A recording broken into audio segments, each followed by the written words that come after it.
तो देश में बाढ़ से बेहद डर इसलिए भी लगता है क्योंकि हर साल बाढ़ के बाद जो विनाश होता है, कितने लोगों के बेघर होने की तस्वीरें सामने आती हैं। डूबते मकान, बहते पुल, तबाह होती फसलें। तो ये तमाम वो नुकसान हैं जो लोगों के लिए जिसकी भरपाई कर पाना बेहद मुश्किल हो जाता है। आपको कुछ आंकड़ों में हम तस्वीर दिखाते हैं। साल 1950 के बाद से मध्य भारत में भारी बारिश की 3 गुना जो घटनाएं हैं वो हो चुकी हैं। एक और आंकड़ा ये कहता है कि 1950 से 2017 के बीच भारत में बाढ़ की 285 घटनाएं हुई, जिनसे करीब 85 करोड़ की आबादी प्रभावित हुई। इनमें से करीब 2 करोड़ लोग बेघर हो गए तो करीब 71,000 लोगों की मौत हुई। इन तमाम घटनाओं से हुए नुकसान का मूल्य करीब $60 अरब आंका जाता है।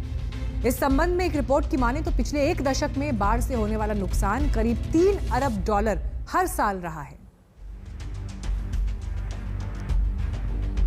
बाढ़ की दहशत से भारत के अलग अलग राज्यों में समस्या सामने आकर खड़ी हो गई है। मॉनसून की शुरुआत देश के कई हिस्सों में हो चुकी है। उन्हीं में से एक है पश्चिम बंगाल। यहां से यास तूफान को गुजरे हुए अभी ज्यादा दिन नहीं हुए हैं और अब बाढ़ और बारिश ने लोगों की जिंदगी को मुश्किल में डाल दिया है।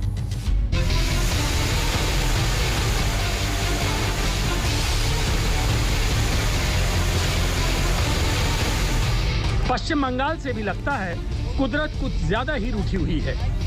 पहले यास तूफान ने तबाही मचाई और अब मॉनसून के आते ही कुदरत फिर से कहर बरपाने लगी है।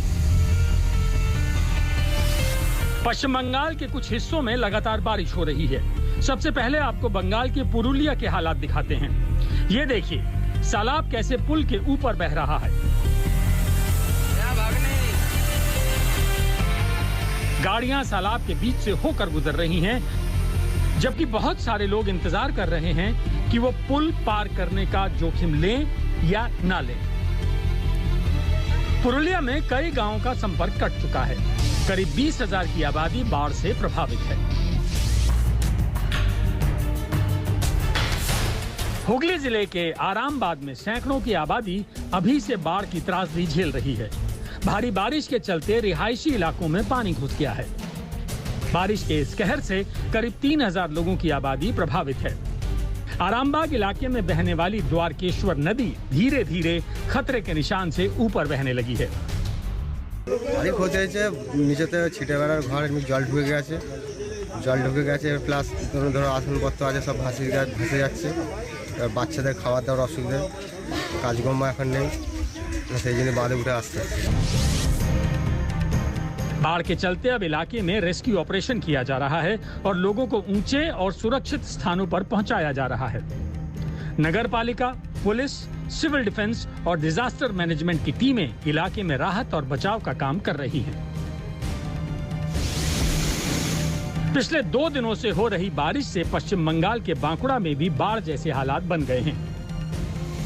बांकुड़ा के नंबर 2 प्रखंड में पुल करीब 5 फुट पानी के नीचे चला गया है और पुल से लोगों का संपर्क पूरी तरह से कट गया है।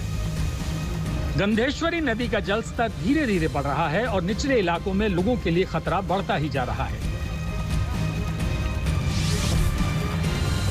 और ये है बंगाल के वीरभूम के हालात। नदी उफन रही है, पुल बह गया है, मूसलाधार बारिश हो रही है। यहाँ पुल बहने से 2 बाइक सवार भी बह गए, लेकिन उन्हें वक्त रहते बचा लिया गया। बंगाल की राजधानी कोलकाता में भी जोरदार बारिश हुई है। कोलकाता के कई निचले इलाकों और सड़कों पर पानी भर गया। मौसम विभाग के अनुसार कोलकाता में गुरुवार सुबह 8:30 बजे तक 24 घंटे में 144 मिलीमीटर बारिश दर्ज की गई। बुधवार रात से काफी बारिश हो रही है कोलकाता में और हम देख पा रहे हैं यहाँ पे इस वक्त कॉलेज स्ट्रीट पर काफी पानी जमा हुआ है और जो गाड़ियां जा रहे हैं यहाँ पे वो काफी रिस्क लेके जा रहे हैं क्योंकि कई गाड़ियां रास्ते पे ब्रेकडाउन उनका हुआ है और यहाँ पे देख पा रहे हैं कि लोग साइकिल से जा रहे हैं, लोग पैदल भी जा रहे हैं क्योंकि काफी पानी यहाँ पे जमा है। मानसून की पहली बारिश में ही कोलकाता जलमग्न हो गया और इसी के साथ कोलकाता नगर निगम की पोल भी खुल गई।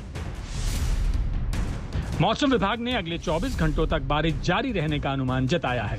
बंगाल की खाड़ी में बने निम्न दबाव के चलते दक्षिण पश्चिम मानसून पश्चिम बंगाल के ज्यादातर हिस्सों में पहुंच गया है। मौसम विभाग की माने तो अगले 3 दिनों में बंगाल के लगभग सभी जिलों में बारिश होने का अनुमान है। कोलकाता से प्रेमा राजाराम के साथ आज तक ब्यूरो। फिलहाल रुकते हैं ब्रेक के लिए, फौरन लौटेंगे, देखते रहिए आज तक।